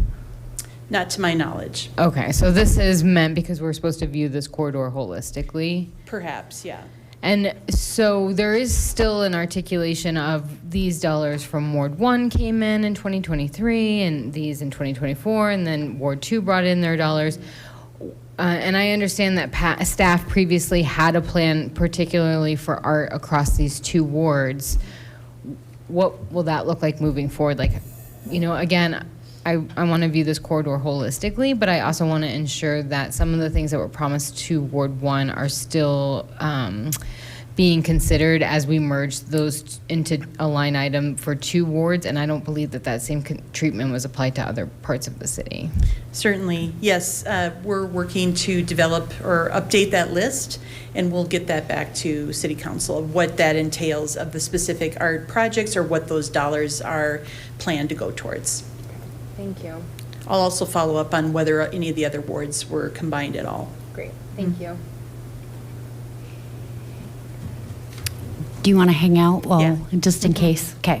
We have next Counselor Sinks and then Counselor Icruz.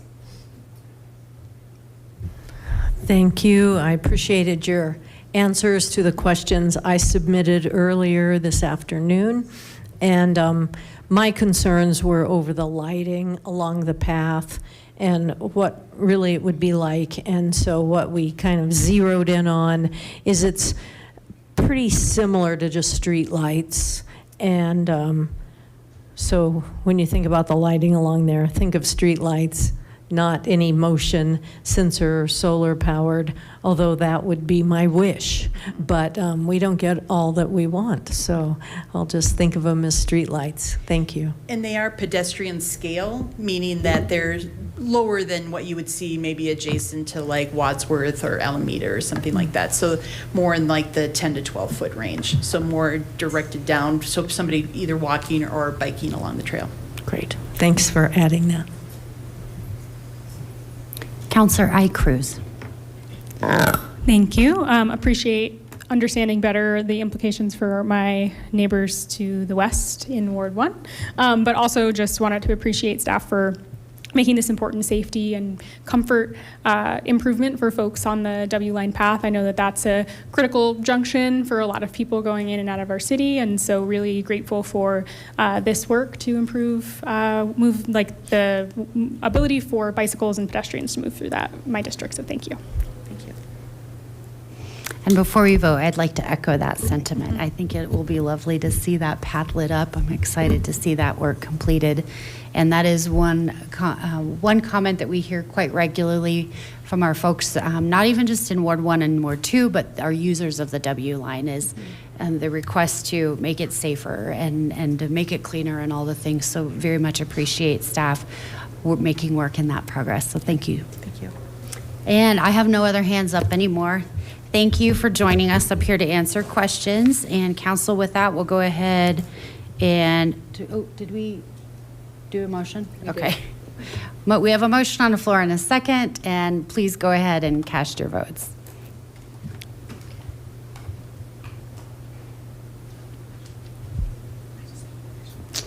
All right, that passes 10 yeses and 0 noes.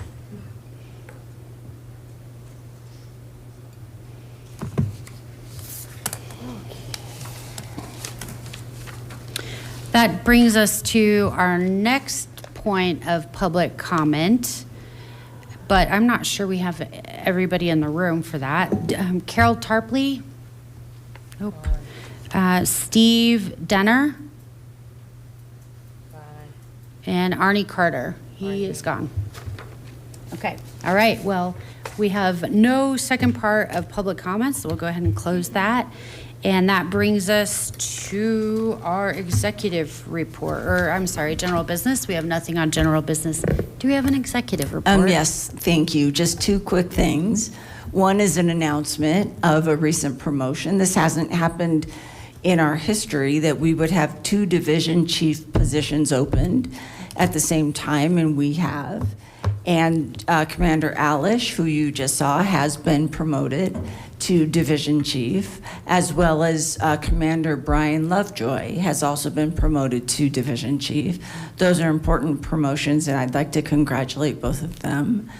Additionally, this evening I sent you an email asking for feedback regarding the severe weather program, the severe weather sheltering program that was conducted during the last cold season. So that would be 25-26.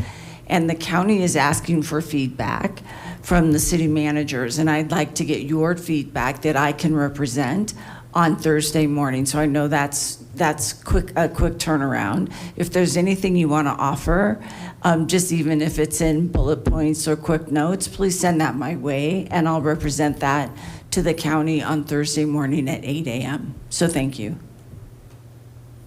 All right, thank you, Ms. Hudson. And that takes us to our city council reports. And we'll start today with Ward 1. Okay, I'll go first. I was excited about giving this report. So I'm going to highlight something on our city website. It's the free home energy assessment program. And so you can go to the city website and on the search bar, free home energy assessment program. And I'm so excited about this because I did it. I called, I got the appointment, and the technician came out. So that's really step one. A technician comes and they do it for free. And they didn't just do it for free because I'm on the city council. They'll do it for free for any citizen that calls. So go to the city website, find the contact information, and they'll go to your home, they'll check for air leaks and ways to become more energy efficient. So they did all that for me, and then they send a great report to evaluate where you need to go to make your home more energy efficient. And from that report, then the next step is decide what you want to do. And for me, it was very easy because it showed that I needed more insulation in my attic. And they're going to insulate it to R60 on Thursday. Now, it's free. And once again, it's not because I'm on city council. It's anybody in the city can do this. It's an interesting program. It's in combination with the city, Excel Energy, and they've hired a Clear Results company. And because you live in Lakewood, this can be free to you as well. And so I encourage you to do that. We have an old furnace, so this insulating the attic is just the first step towards more energy efficiency for my house. So I just wanted to put the word out there. I'm so excited about that, and you all too can get these free services thanks to the city. Thank you. Thank you for that. We are hosting office hours on Wednesday, June 10th. We are not having a June ward meeting. Thanks for folks who've signed up already for office hours. And we have set a number of meetings outside of office hours. If you weren't able to sign up and you have a pressing matter and you want to find some time with Councilor Sinks and I, we are open to that as well. I also wanted to share just a big update for our neighbors in Applewood. This is my second term. Probably the most I hear about in my time on city council is about Abruzzi's parking and the speed on Youngfield and the speed on Sims. And we're happy to report that there'll be 3 speed cushions placed on Youngfield between Colfax and 19th. There'll also be a crossing at Myrtlewood on Youngfield near Abruzzi's to allow for safe crossing for the overflow parking. And then finally on Sem Street, 3 speed cushions between West 26th and West 32nd, allowing you to slow down and wave to the Llama House. And that's it for me. Ward 2. Thank you. I'll do the updates for myself and my co-councilor Black. So please join us for our office hours on June 30th. We are going to have some slots that you can sign up for from 4 to 5. I think some of those are taken, but there may be a couple left, so take one if you would like. And then we're going to have time for drop-ins and for more community conversation from 5 to 6. So we look forward to seeing you all at the Hub on June 30th for our office hours. And just wanted to celebrate a couple of things in Ward 2. So First, we have a new neighborhood association, the Edgewood Neighborhood. So looking forward to seeing their work launch, and for neighbors in the quadrant kind of from Wadsworth and Colfax up towards Edgewater, hence Edgewood, to organize and share their opinions with us. So they are having, I think, their inaugural meeting next week, this week, if I'm not mistaken on that. Additionally, in that corridor for businesses that have been impacted by the Colfax construction, really grateful for Economic Development's work on the Open Rewards program, where you can get 5% back to spend within the businesses sort of impacted by construction on Colfax. So it's a really cool program to come support some great local businesses in Ward 2 that need a little bit of extra love with the construction going on. And I have that downloaded on my phone. I recommend all of you to do that too.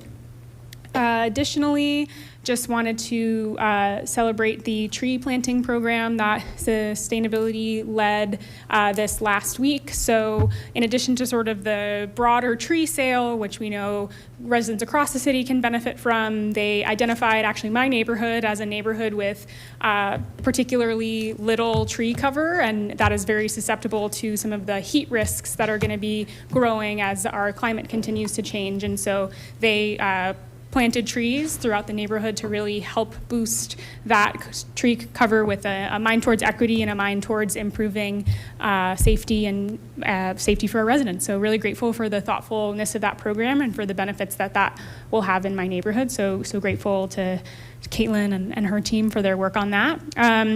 And then finally, just in case folks were not tracking the Planning Commission meeting last week, the special use permit for the Navigation Center was approved. I was happy to see that. Also happy to see really robust public comment from a variety of different stakeholders, from businesses to residents at the Navigation Center to residents around the Navigation Center and beyond. I think there was a lot of thoughtful discussion by the Planning Commission, and there are, I think, some next steps for continuing to improve quality of life around the Navigation Center and address for trash and some other things. But I'm really pleased with the robust participation in that, and grateful that we continue to have this resource for people in our community. So that is it for Ward 2. Thank you. Thank you. Ward 3. Thank you. Can you all hear me this time? We can. Hooray. Councilor Ikers, I saw your thumbs up. Thank you for that. Ward 3 happy hour on Tuesday, June 30th with Ken Cruz and I, 4:15 to 6:15 p.m. at Old 21 Brew House, the original one on Wadsworth that's in Ward 3 at 1057 Wadsworth Boulevard, 4:15 to 6:15. Come mix and mingle and chat with Ward 3 neighbors. Talk to Ken and I. We'll have some brief announcements there. Should be a good opportunity to just talk and get more information. We hope to see you there. I'm sure most people, almost everyone listening knows, but I'll say it anyway, the Big Belmar Bash coming up Friday, July 3rd, 5 to 10 p.m. It's a Friday. The drone show and all sorts of other fun stuff. Hope to see you there to celebrate 4th of July in a good, fire-safe way in Lakewood. Always a good time. Councilor Kay Cruz already covered this, but I just wanted to give a quick +1 to Lakewood Pride. Councilor Cruz has done a lot of work with our staff to pull this off for the first time. Glad Lakewood is doing Pride. It's timely. It's a great opportunity. In 2 weeks, or week and a half, Saturday, June 20th, come do all the things that Ken mentioned. We hope to see you there for brunch and all sorts of other fun things happening in Belmar. And I think that's it, unless Councilor Cruz has anything to add. Just make sure you shop local. I think that's the only thing I have to add for tonight. Ward 4. I don't know that I have an extensive amount to add for Ward 4 at this moment, other than this Saturday at Green Mountain Rec Center, 12:30 to 2, we'll have our ward meeting. We're looking forward to a variety of meetings that we've been trying to schedule, and we will get those eventually. This meeting, and it's timely for some of the things going on. Our focus is we have a gentleman from Community Resources going to come and talk about our drought response and some of the city's irrigation measures, and I think we can have some other conversation around that topic, as water is a critical issue right now. But other than that, I don't know that I have anything else to add. I just want to give a continued thanks to the city for allowing staff or asking staff to volunteer their time on a Saturday or a Sunday or weekend, giving up their time to talk to us. And so this is another example of that. The other thing is that the survey results for the Green Mountain, William Hayden results are in. More than 1,600 people responded to that. And we have a hard time getting 1,600 people to respond to just about anything. So the fact that we had that many people respond to a survey just shows just how passionate folks are about the park. I'm pleased to see that the general results are that most folks think that the plan is heading in the right direction, and I just remind folks that this is a long-range plan. So if you haven't gone to Lakewood Together and subscribed, please do, because there's going to be more to come on that, as this is an evolving plan. But thank you for continuing to be so passionate about our parks, and to the extent that you can translate that passion into volunteering for your parks, I would encourage that as well.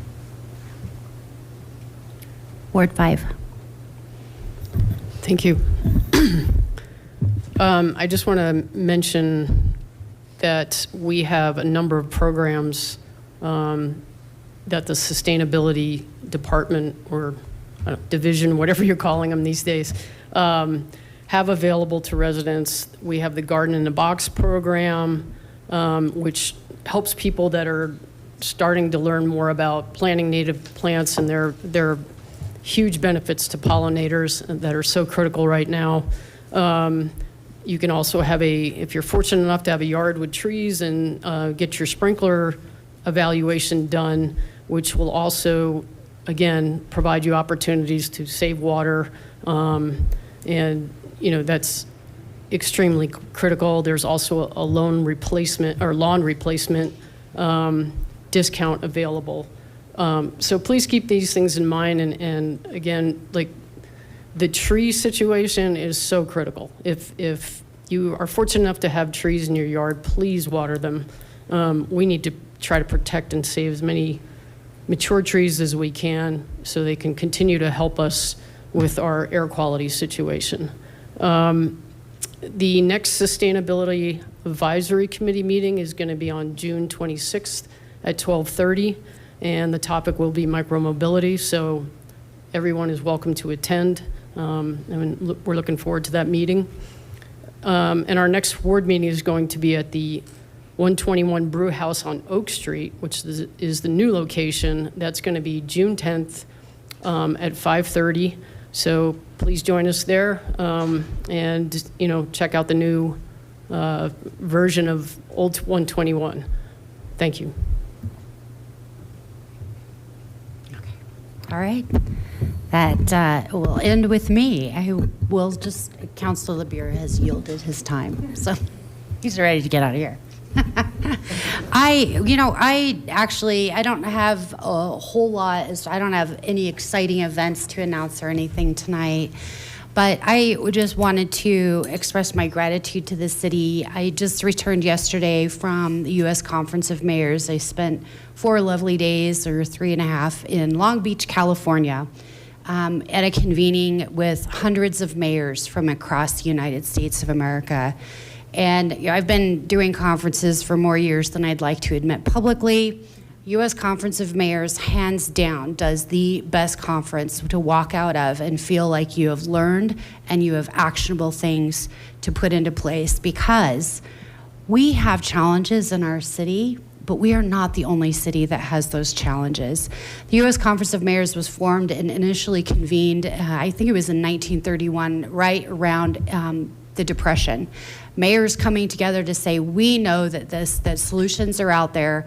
They weren't getting the direction and the movement that they felt like needed to happen from the federal government. And if you need something done, you call a mayor, right? And so That has been something that has been longstanding, and to this day, what they're talking about in these conferences are around issues of homelessness. It's all over, around affordability of housing, around economic mobility and economic development.